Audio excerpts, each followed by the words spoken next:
Hi everybody, welcome back to Capricorn Radio and welcome to the Capricorn TV live stream today. Got a super exciting guest today and super exciting subject matter. We're going to be talking to Andrew Gough, and he is the editor-in-chief of the Heretic Magazine. It's a contemporary magazine featuring the best and the most compelling writers who explore complex subjects with clarity, insight and style. And like I just learned, a guest of the show, Graham Hancock, will be interviewed by Andrew tomorrow, I believe, and that's going to be in the Heretic Magazine. Of course, Andrew has been an enthusiast of esoteria for decades and studied with the Spanish Kabbalist who mentored Jean Cocteau and Salvador Dali. In 2001, Andrew starred in two films, The Stone, which is on DVD, and Paranormal Haunting, The Curse of the Blue Moon Inn, as well as three documentaries, National Geographic's The Truth Behind King Arthur, Nostradamus, and 2012, The Alien Within. I'm going to let my guest and co-host Heather battle it out today. I'm going to take a little bit of a back seat because I'm out of my depth on the subject matter. So let's bring on today's host and guest. Hi Heather, first of all, you're very welcome to the show. Andrew, you're very welcome to the show too. Hi James. Great to be here. Heather, I'm going to let you take this floor today. Great to see Andrew on the call. Heretic Magazine is awesome, and I've cut some of your articles there as well, Andrew. Heather, first of all, let's introduce our guest and talk about who this wonderful guy is. Right. Hi, Andy. It's great to have you here to interview you. Also, my editor, I'd like to point out. It's great to see you, Heather. Andy, your path has been parallel to mine in some ways, that we both grew up in Illinois. We both moved from Chicago to London in the 90s. And for me, I know that greatly influenced my path in researching ancient mysteries. And I was curious, did that happen for you after you moved overseas, or was this something that you grew up with, this interest in ancient mysteries? How did that unfold for you? Yeah, well, it's interesting. Our paths do have a lot in common. And it was about 20 years ago I came over to the UK, and prior to that I traveled to Egypt and Peru and all over the place, and I had a passion for ancient history, but it wasn't really grounded. I wasn't doing my own research. I was just kind of, an enthusiast of it. And I remember when I moved to the UK, driving on my way to a stately home with some friends, and we drove past what I quickly identified as a pyramid. I said, "Whoa, what is that?" And of course, it's Silbury Hill. And never made it to the stately home. I made everyone traipse around the standing stones of Avery for the rest of the day. So it really accelerated when I came to the UK, because you're just surrounded by all this cool ancient stuff. Right. One of your key areas of research is the bee and the bee goddess, and exploring these ancient mysteries of the mother goddess as well. You had a very interesting experience of being mentored by a woman mentioned in the intro by James, who was a Spanish Kabbalist and who mentored Jean Cocteau and Salvador Dali. So how did that experience unfold for you, and how did that influence you? Yeah, well, I think you'd agree that there's never a direct path to the things that probably end up being the most important in your life.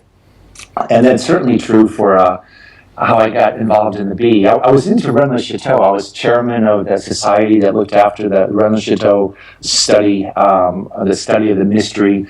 And I'd come across Patrice Chaplin, and through Patrice Chaplin and my travels with her in Girona, Spain, I came across this Kabbalist who had mentored Salvador Dali and Jean Cocteau, and it was the weirdest thing. I met her, and within seconds of, not even hi, hello, nice to meet you, totally out of character, I'm asking her really specific, detailed questions about esoteria. I was asking her about why there's two styles of inks. I mean, just really going deep on stuff without any kind of warm-up to get to know her. So we connected really rapidly, and she invited me to study with her. And we were on the balcony of her home overlooking the sea, and getting ready to go and study the Rennes-le-Chateau parchments when a bee flew around the table. And we got to talking, the breakfast table, we got to talking about bees, never studied the Rennes Chateau parchments, and spent 2 or 3 years going down to Spain, doing kind of, sort of Thursday through Sunday, 15 hours a day. You're not allowed to ask questions, you're spoken to, and it's pretty serious. And if you're tired and you want a break, it's too bad. And you keep on studying. You keep on studying. And I swear, I've written about maybe 10% of what she taught me in regards to the bee, because it's so esoteric that I've just started with sort of the basic stuff, and I'm not even sure how to bring out the rest of it because it's just too weird. What made you so passionate about bee goddess research? Because, this is an unusual path. Not a lot of people are writing about bees, not a lot of people are writing about bee goddesses, and especially not the male writers, which I really admire you for. I love that you're out there talking about the goddess and resurrecting that information. So what drives you to continue with this research? In regards to the bee, because well, I think it's interesting. We need to create a balance. I mean, it used to be all about the goddess. Then that was usurped. Now, I tend to think the focus and appreciation of the goddess has been rightfully restored, but we've swung on a balance again. So look for me to do some work in the sacred masculine soon, because you need both. And the thing about the goddess is it's so interesting. It's all about the mother goddess. That's the first deity, really, ever. And at some point in prehistory, the mother goddess morphs into the queen bee.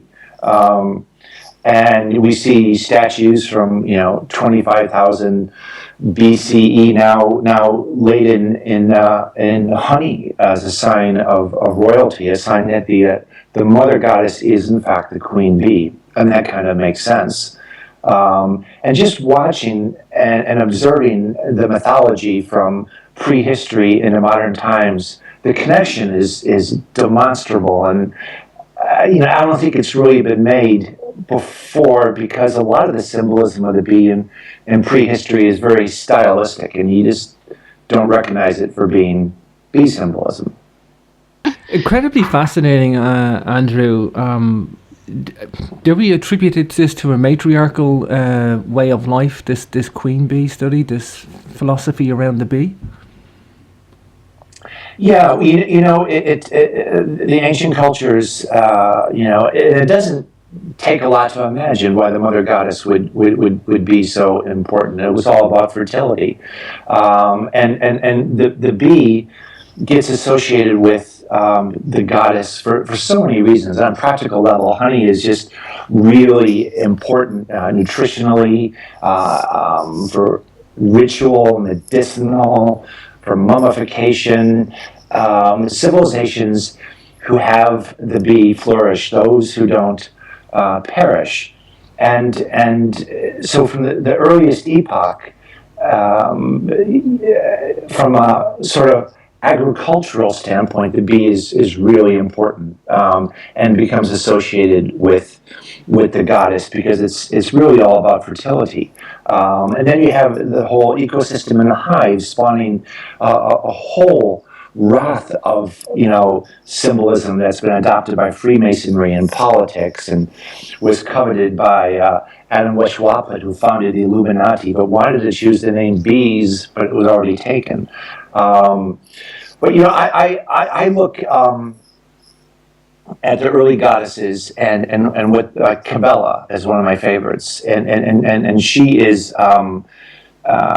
She takes many forms, and she's always protected by sort of two lions, two bears, two griffins. Two animals are always protecting her. So you kind of look for that symbolism going back through prehistory, and you find interesting things. You find, for instance, that the most famous manifestation of Cabela was a meteorite. And so why was a meteorite venerated? Right around the time of the Great Flood, you had this these legends of not one flood, but all these international localized floods happening, and what could possibly have happened. That, well, meteorites would have caused that, and what happened as a result. People had to leave their homes, and you come into the Nile Valley and found dynastic civilization after the flood, and what you see. And I've been to the Eastern Desert, is these rock art images with boats with altars in them. But they're not altars, they're beehives. And I used Noah as an example because, Noah must have been one tough son of a gun, right? To build that boat, to manage everything that went into it. And then when he finally comes to rest, and by the way, I just went to the mountain last summer where he came to rest, Judy Dayag, on the Iraqi, Turkish, Syrian border, not Mount Ararat. What the Old Testament tells us is that Noah needed a drink. He planted a vineyard. It's the first thing he did. And I find it really interesting because if you really know what you're doing, the vineyard's going to take 2 or 3 years, 2 or 3 seasons. But all of a sudden, he's having a drink, and they find him very disrespectfully portrayed as naked in his tent. He couldn't make it to his bed. So why would you say that about a great patriarch? Why would you highlight that? Are you trying to tell me that Noah couldn't handle his alcohol? I don't believe that for a second. But what someone might not be able to handle is if you're having a drink back then, is going to be using mead, honey.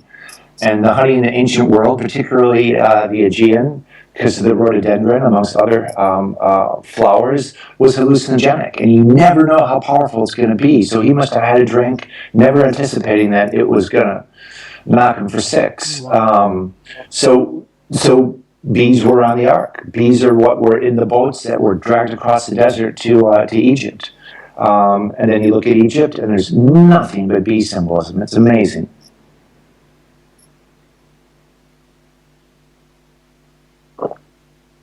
Mentioning Egypt, you've actually been to Abydos and to the Assyrian, haven't you? And Yes. there's a lot of bee iconography there and associations the goddess needs, and the associations with the bee there as well, with the pharaoh and with Osiris. If you could describe a little bit of the iconography you've seen and experienced in your travels in Egypt, and also the association with the pharaoh with the bee. Yeah, no, thank you. It's fascinating, and just I think it's really peculiar that it's so overlooked. So the area around Cairo, the Delta, is called Tabiti, which is the land of the bee. The pharaoh's title is beekeeper. There's a picture of the bee in the pharaoh's cartouche. The most important offices were the overseer of the honey and administration of the honey in the Old and Middle Kingdoms. And the bee appears to be, the most important symbol. And in Sais, in the Egyptian desert, where Neith lived, she lived in the house of the bee. Osiris is buried there in the mansion of the bee. And by the way, in Egypt, you only have you have 2 crowns: the red crown and the white crown. And of all the pharaohs we've found, all the mummies that we've investigated, we've never found a crown. And that's because they're biodegradable. The white crown, look at Osiris, look at the images of Osiris. The white crown is a beehive. It's the wisdom of the ages. It's the wisdom that a king bears on his people. And the red crown, Wallace Budge transcribed it as desert, which is very similar, if not identical, to Deseret, which is the name that the Jardites use for the honeybee. The Jardites are the people who say, in the Mormon tradition, at the time of the Tower of Babel, think of the flood, ancient man took and put bees in the boat, dragged them across the desert, put them in the Atlantic, went across the oceans of the United States, all the way to the western region, where they created a 4-state region called the honeybee. And on Washington's monument today, what does it say? To our Lord, the honeybee. Deseret. But going back to Egypt, the land of the bee, Pharaoh's title is the beekeeper. Neith is in the house of the bee. Osiris, with his beehive hat, is buried in the mansion of the bee. But that's in Sais. And the thing that's so cool is that Sais is the only place, the only one, that ever mentions Atlantis. There's no other place in the world, in history, that mentions Atlantis. And the priest in Sais, when Salmon visits them, the lawgiver visits them, they describe these pillars. Salmon, let us tell you what it says in the pillars. It talks about this civilization that was destroyed 9,600 years before this time, before his time. So the only place that talks about Atlantis is a place that has a lot of bee symbolism going on. 300 years later, a philosopher called Crantor goes there saying, I don't believe a word of it. Plato's written about it now, but still I don't believe it. He goes there and they tell him the same thing. And the Rosetta Stone, the only thing that we have that allows us to decipher the greatest ancient civilization we know of, the Egyptians, with having 3 languages on one stone, the same text, it's not from Rosetta. They found it in Rosetta, but it was moved from Sais. So the only place that knows about Atlantis is the place that has the Rosetta Stone. And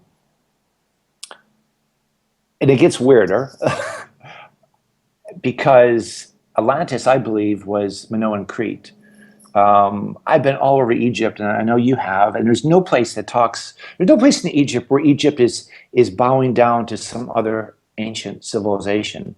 Sure, there's the text, the Edfu text that talk about Zep Tepi, but there's no place where they talk about another great culture, because it's all Egypt, right? Pharaoh smiting the enemy. So they must have known these people. They must have been friends. And sure enough, the priests in Sais are using lunar years. Every month is a year. So if you divide 9,600 by 12, it puts you right at the time of the Thera eruption. And I've got a lot of reasons why I think Minoan Crete was Atlantis. And the evidence for the bee veneration and the goddess veneration on Crete is unbelievable and has not even been addressed yet. We're in our infancy of bringing that to light.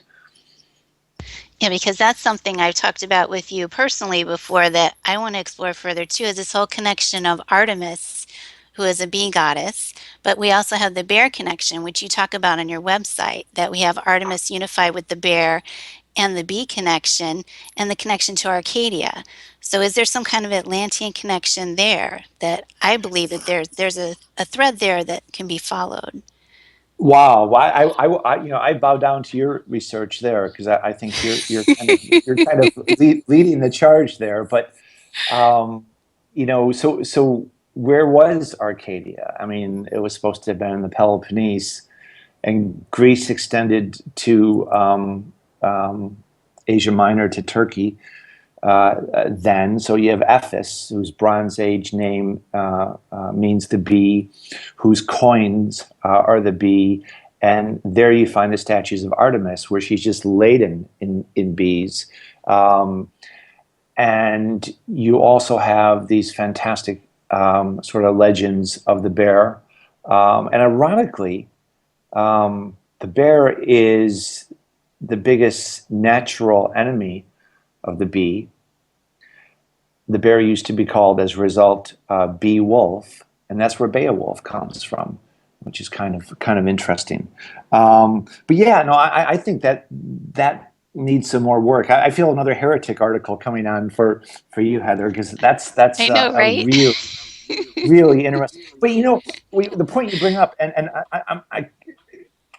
I probably don't make any fans when I say I don't think Arthur existed. Sorry. You have it's all an archetype, and you're talking about the bear. The bear is an archetype. Right. Ursa Major, the Great Bear. Arthur in Old Welsh means bear. There's 12 constellations in the sky. Arthur fought 12 battles. There's 12 Knights of the Round Table. In Ursa Major, you have the pole star, which appears to be steady, and everything's kind of turning around it, promising to return, just like Arthur. The first thing that was ever written about him was, there was a Battle of Baden. Then 250 years later, 250 years, a quarter of a millennia before someone says the word Arthur, then every 100 years, like a Hollywood script, it gets embellished to the point where they introduce Camelot and Guinevere, and there's a Grail, and the Grail is not holy at first, but later becomes holy. Then it's the blood of Christ, and it's. I just think it's all bollocks, really. It's all about what they saw in the night sky, and look at Mithraism. When they found, I argue at the Serapeum outside of Saqqara is where the ritual of slaughtering a bull came from, because in the sky you see a great hunter. There was no sky television. We have sky television in the UK, but back then the sky was the television. So you had this hunter killing a bull, and so you have mystery schools that act out that divine play on the ground, and they kill bulls. And so Mithraism is invented. And ironically, in Spain, and I've been there, unfortunately, as difficult as it is to watch, the bull rings, many of those are built on Mithra temples. So the ancient ritual of slaughtering a bull continues to this day. And it's not because of any wise information about why that's important. It's because it's what they saw in the night sky. They saw a man in the night sky with a wounded thigh. It sounds a lot like the Fisher King to me. So I think a lot of the things, including, perhaps even Jesus Christ, these dying gods are also archetypes. Osiris and Mithra, even before him. So it's interesting to look at these fantastic legends in light of what actually they may represent in reality. Right, exactly. And that my research follows along those same patterns with the archetypes and tracing them throughout history and the power of them. You brought up the bull, and you've done a lot of research in terms of the Minoan civilization with the connection between bees and the bull. Could you talk about that a little bit? Because it's not a connection most people make, is it? Oh no, thank you. I would love to. What's really interesting is the two things that we're going to look back on in 50 years and say it totally changed archaeology. One of them is DNA. Another one is satellite. But focus on DNA. DNA of Minoan Crete is really specific and only comes from one place, completely verifiable, and that is Çatalhöyük in Asia Minor, modern-day Turkey.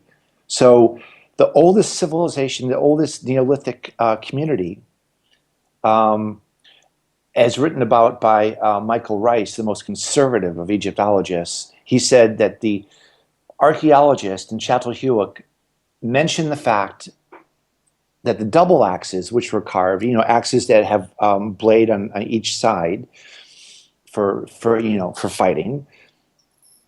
He said those double axes look like butterflies and bees. It's interesting. Hold that thought. All you see in Çatalhöyük is symbolism of bulls, and that's really well fleshed out. But also there's a huge temple. The most important temple is nothing but a wall of honeycomb design. And on the walls, they have shamanic, I call them shamanic images, hunters in motion with what I argue is the first ever halo. There's a halo around his head, but if you look at the halo, they're bees. He's in a shamanic state because the honey is hallucinogenic. So you have all this symbolism in Çatalhöyük, the first ever halo, bees, honeycomb in the temples, which you also find in Aboriginal Australia and in Malta, in the Hypogeum, same wall, and bulls. So what do we find? in Minoan Crete, the place where that DNA moved to, bulls everywhere. But not just bulls, the horns of consecration. This image I'm making, if you can see me right here, is what you see everywhere in Knossos, the capital of Minoan Crete. It requires a better explanation than probably I have time for, but this shape is all about, I know it sounds kind of nutty, protection against the evil eye. In Greece today, most beekeepers harvest honey at night because they're afraid of the evil eye. 2015, that's what they do. So this shape, which comes from, if you journey to the upper lower world, you see animals, they're shamanically forms of protection. So this shape is really important. The name of Minoan Crete is the Palace of the Double Axe. And look at the double axes.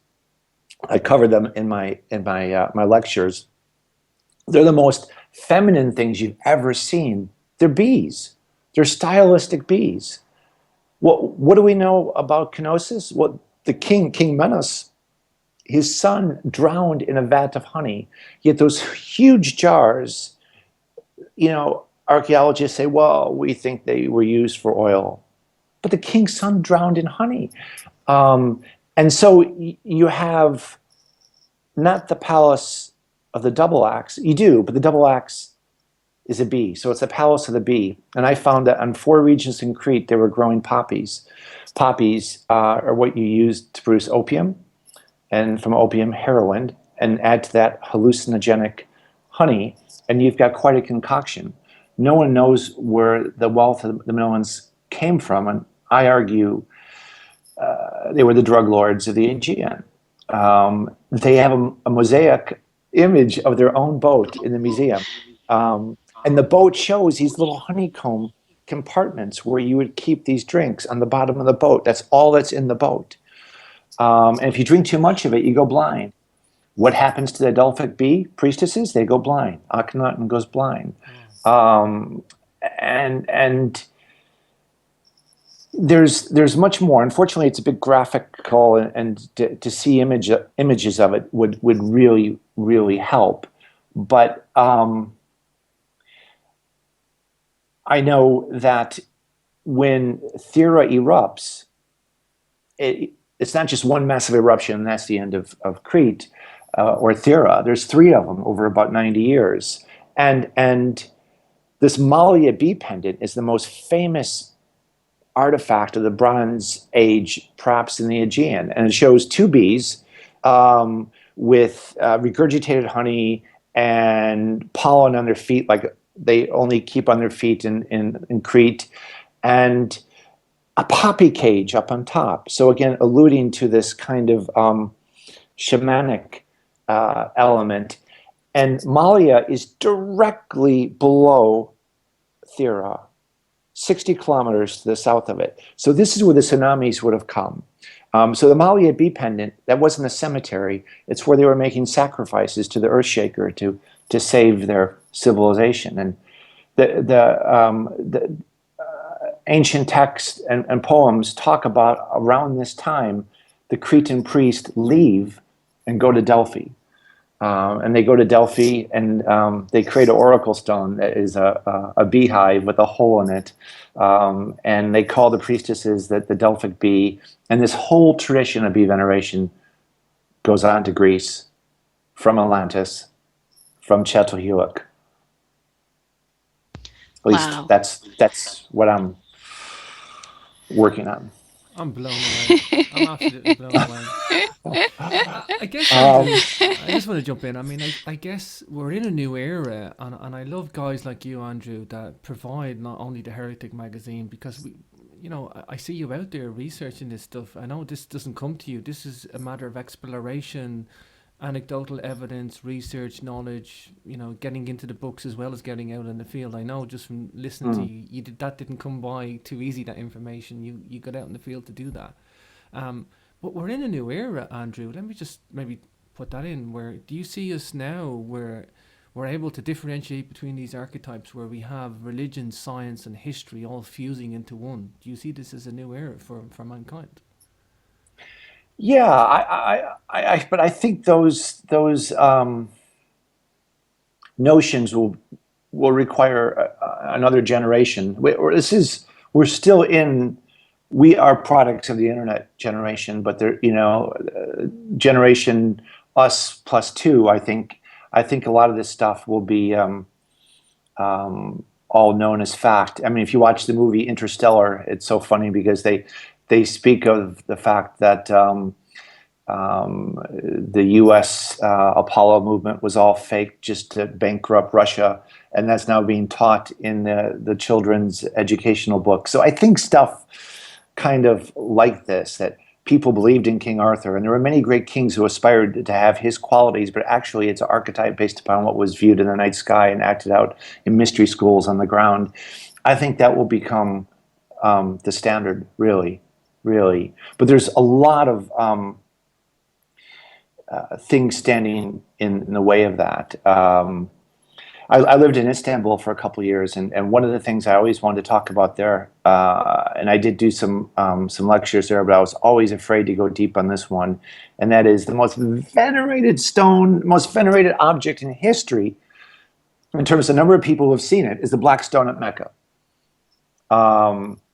And it's venerated as Allah.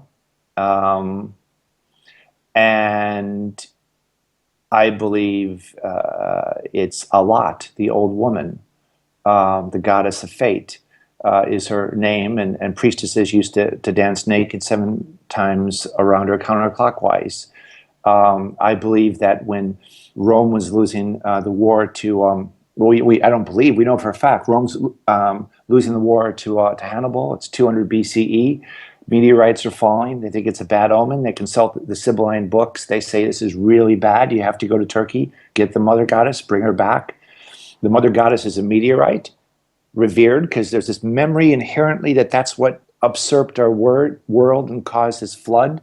And so they bring the meteorite along with its priesthood to Rome. The priesthood are eunuchs. They've castrated themselves. They arrive in Rome with the stone. There's a castration frenzy. The Senate has to pass legislation saying, do not mutilate yourself. Stop that. But the men keep castrating themselves in honor of that stone, which they did in Ephesus in honor of Artemis. And that stone went up into its own temple on Palatine Hill for a few hundred years. And when it disappears, the Black Stone at Mecca appears. And to this day, the priest at Mecca castrate themselves in honor of that stone. Wow. So, just like people respectfully who pray to Jesus Christ, and if he existed or not, I don't think really matters, because you're praying, you're manifesting. What we call manifesting today is just prayer. And intentions, that's just a form of prayer. So if you're praying to Allah, that's fantastic. That's wonderful.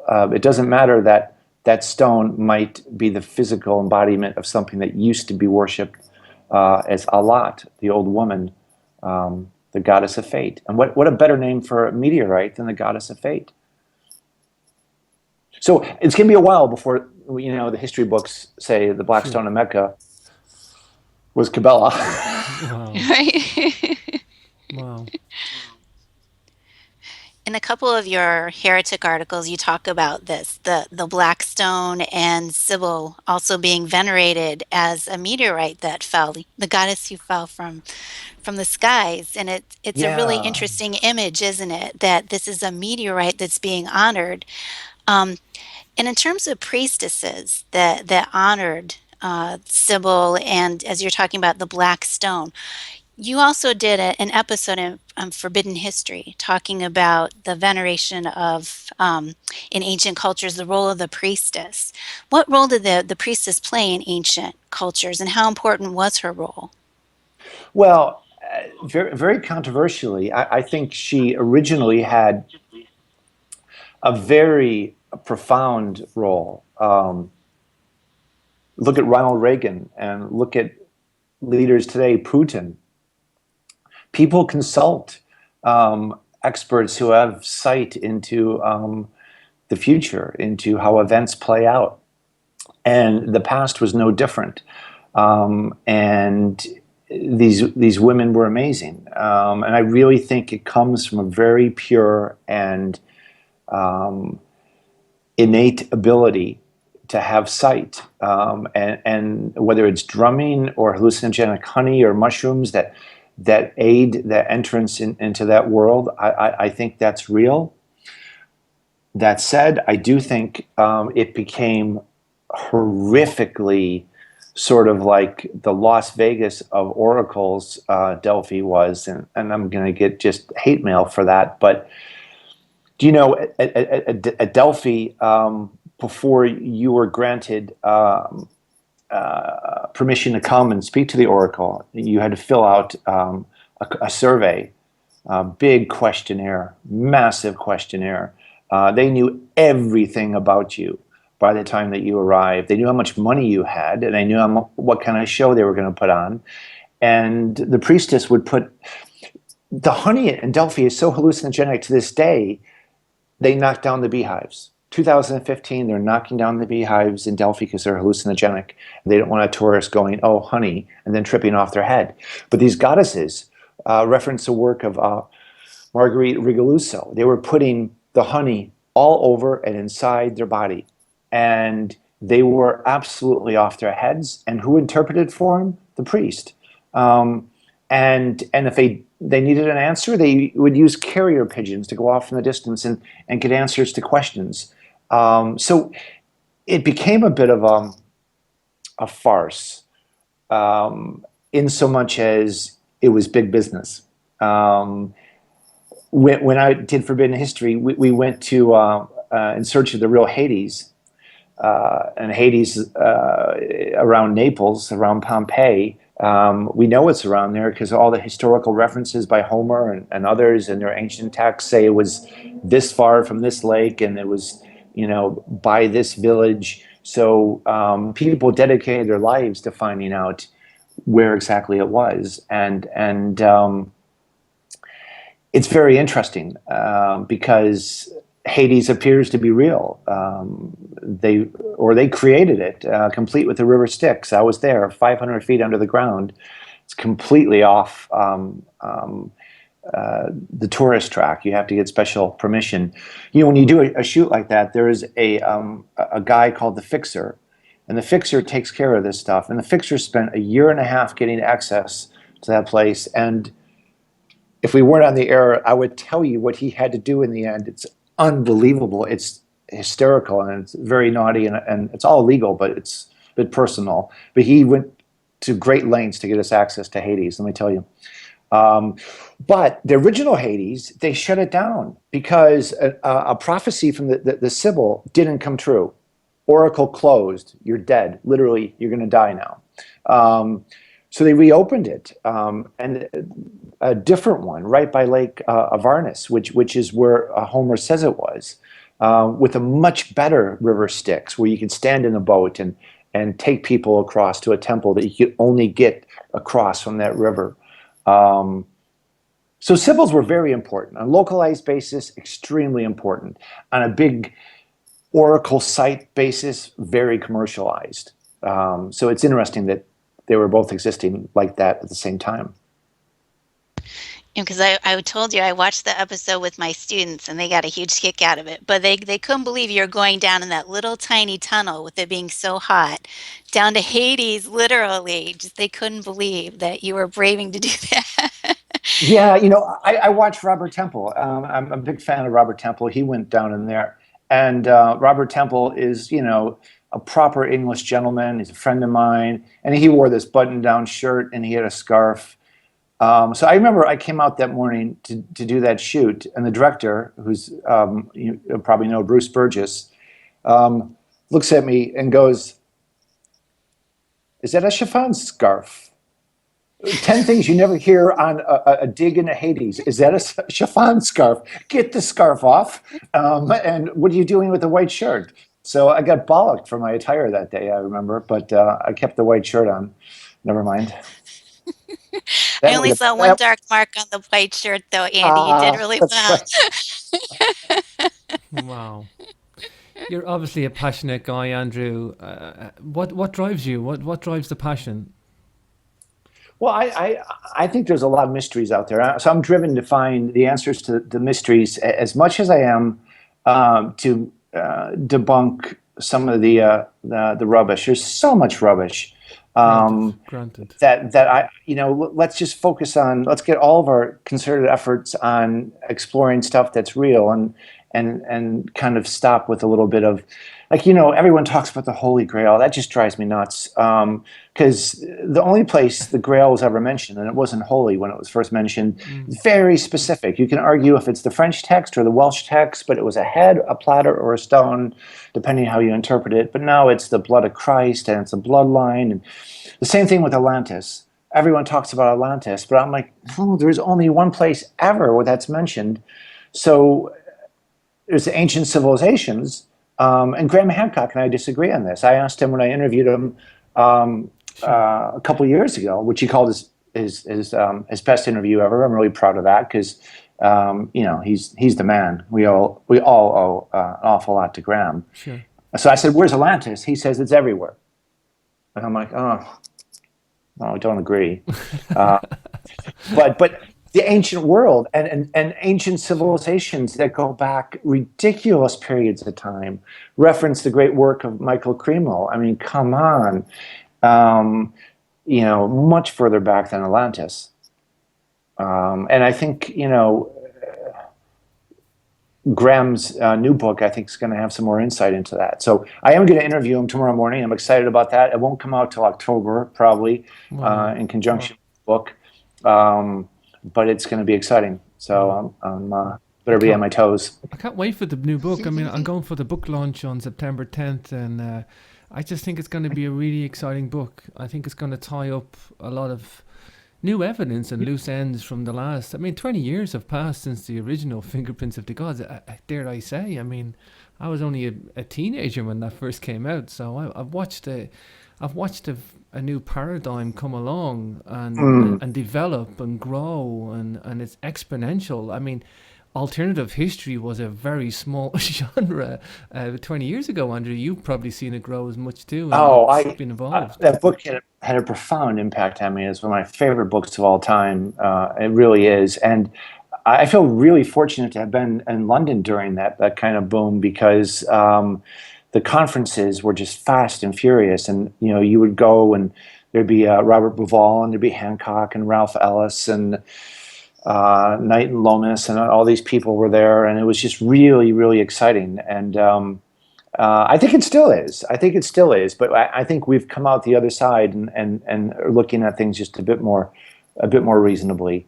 But that said, I think the truth is probably a lot weirder than we publicly like to give it credit for. I think Sure. the just history and the universe and all that stuff, I think is definitely weirder than we give it credit for.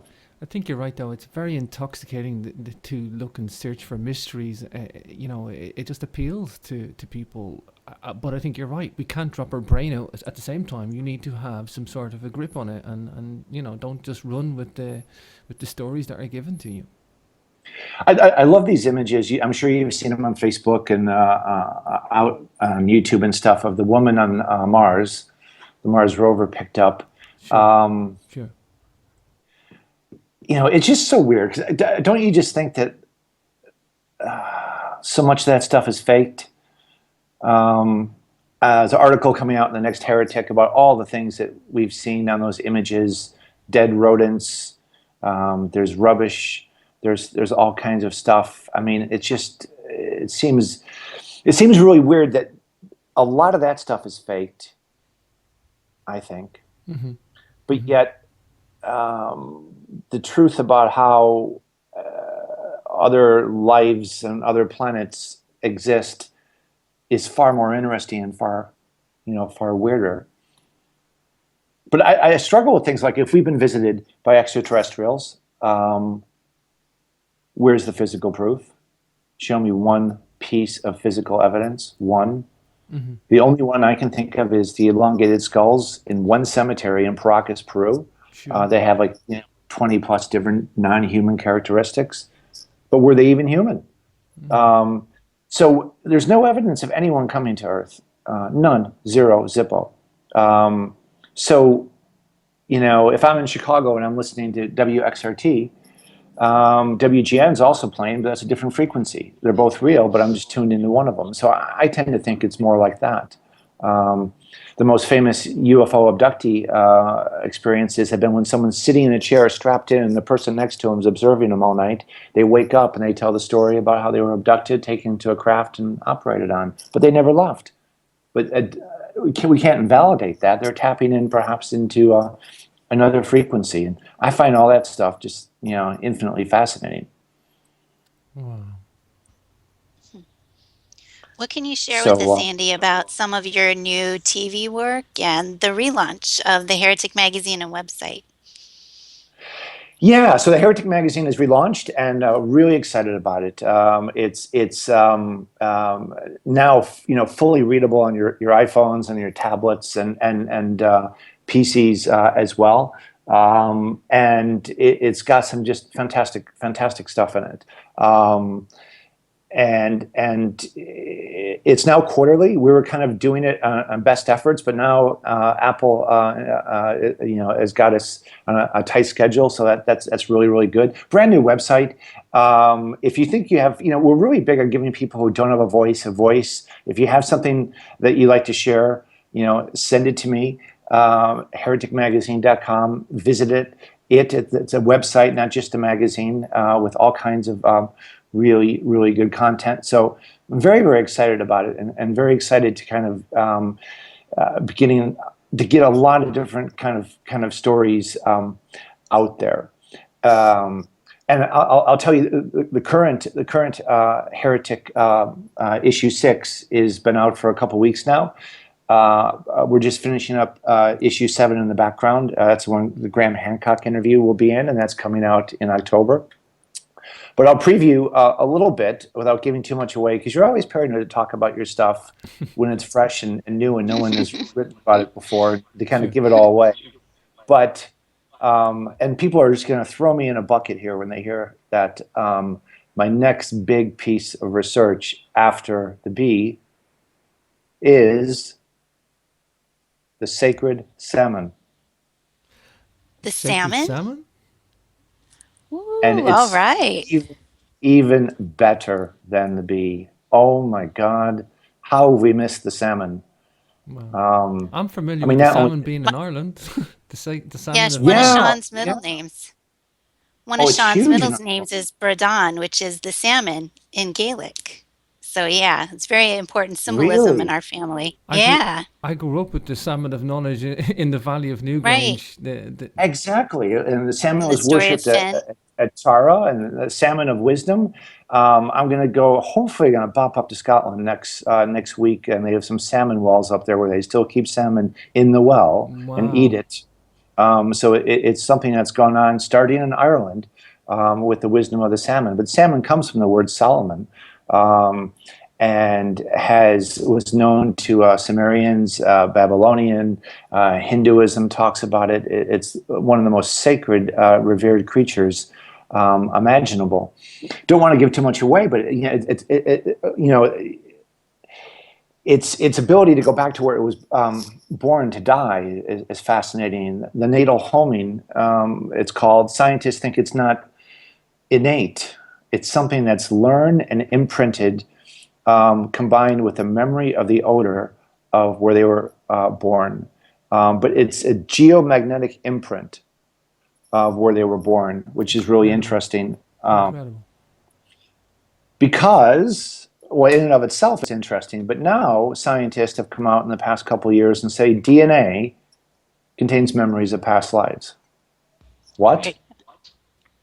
So, Wow. and have you ever been somewhere that you just felt, you know, I've been if I here didn't know before. better, I've been here before. I mean, Yeah. I just All the feel like time. this is home. I've come home. And so do we have some kind of geomagnetic sensors in our DNA from past lives that are not just memories, but either draw us to places or make us remember those places when we're there? Bizarrely, I had that at Karnak Right. Temple in Egypt. Yeah.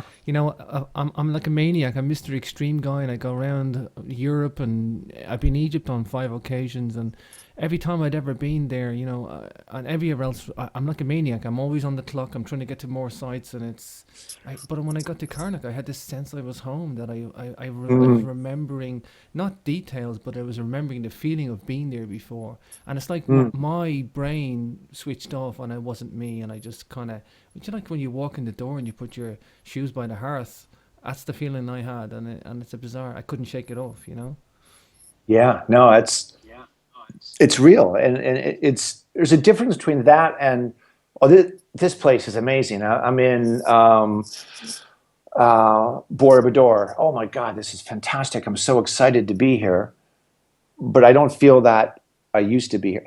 Now, I'll tell you something which is weird. Is I was traveling all over Europe. I was supporting Russia a lot at my day job, and I couldn't get a direct flight back to London, so I had to lay over in Turkey. And I'm totally ashamed to say that 3 years ago I'd never been to Turkey. Inexcusable. But I was at the airport, and I can't even describe. I was so excited. I was just so unbelievably jazzed to be there. I felt it so strongly. And sure enough, I moved there and lived there for 2 years, and I miss it a lot. Special place. Wow. Yeah. So you have that connection in places. It's got to be, yeah. If the Salmon has it, we must have it, huh? Andrew, do us a favor. Definitely. Just take a moment to give out your websites and where people can catch the forthcoming book as well. Oh, cheers. Thank you.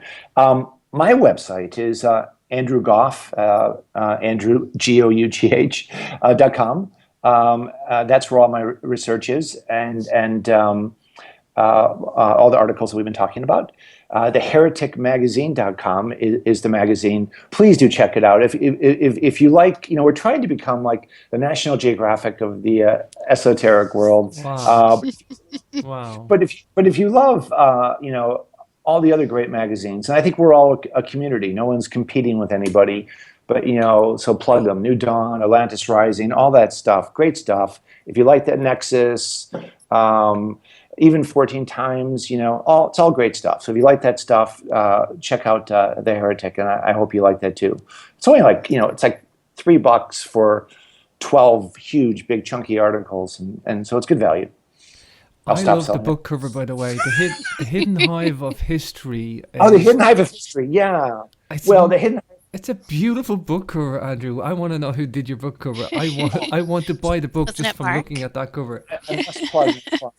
He did Heather's amazing cover for her article for Oh the Heretic. yeah. I love I've his always had covers. They're amazing. cover envy for that article. Mark's amazing. If Yeah. anyone needs a book done, he feels it. He somehow gets in your head and not understands, but feels what it is you're trying to convey. And Mark, he's one of these guys who just he's the creative director on the Heretic Magazine. And he doesn't like to bring any attention to himself. And we go out and we talk, and I'm like, bloody hell, I know nothing. He probably knows more about bees than I do, and so he's just amazing. So I hope that he'll find time to stop designing and write more, because he really is a treasure. Well, guys, we're at the top of the hour. Andrew, an inspiration to talk to you, and I just love people that either do conferences or magazines and put platforms for people to get their hands on the knowledge, because there's just not enough platforms out there, Andrew, and I I commend you for doing that. I Exactly. really do. Thank you, and I commend you guys for the same. I'm big fans of both ears, and thanks so much for having me on the show. Thank you, Andy. Thank you. All right, see you. Bye.